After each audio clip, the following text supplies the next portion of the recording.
compiler. Okay, we can see the different passes. Okay, so here if we have the code given here, we have the expression x less than 100 or y greater than 200 and x not equal to y. Okay, for this expression we have given some code.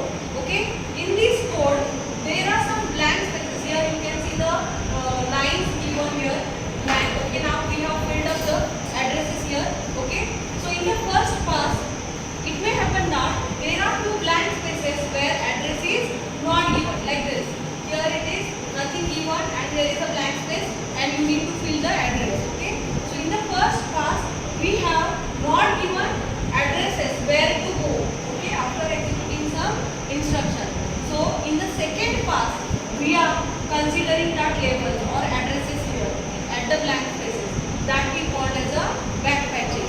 Here we can see x less than 100.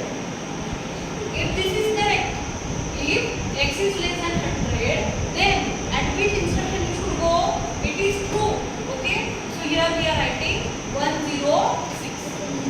What is written here? If this instruction is true, what is written here? X is less than 100, then we will go to what? 106. That is true. Then go to 102.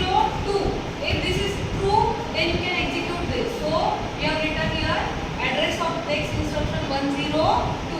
Now here, if y is greater than 200, if this is true, okay. If this is false, then y is greater than 200 you are going to check. Okay. If this is correct, then you want to check next instruction x is not equal to y. Where it is written? Here 104. So if y is greater than 200, then go to 104. Otherwise, what you are writing? False. 107. Now, after executing this, x is not equal to y. Where your control should go? If it is correct, then you are writing true. That is 106. Otherwise, here you are writing 107. So in the backpatching, in the first pass, addresses or labels are not given. In the second pass, we can write that